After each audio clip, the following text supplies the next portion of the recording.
was not what we expected.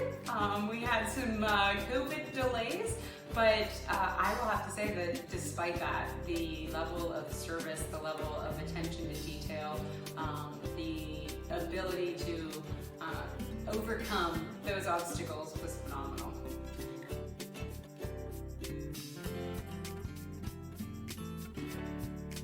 That our 9-year-old, who cannot socially distance at all, came to love the crew that was here and really went into withdrawal when she was stuck at home with just mom and dad and not the GBC guys anymore, and still asks, "Mom, are the guys coming back anytime soon?"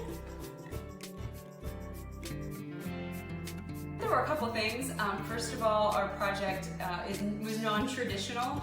The kitchen ended up working out great, but we needed to do some major relocation in order for that to happen. And we had been elsewhere and told we weren't able to do what we needed to do. And when we talked with Doug, he said, "Nope, we can make that work." And so both the design aspect of it, working with Doug as well as working with Shenley, was really important to us from a selection process, but then understanding, again, that attention to detail and that thoroughness, and that we could make the project the way we really wanted it to turn out.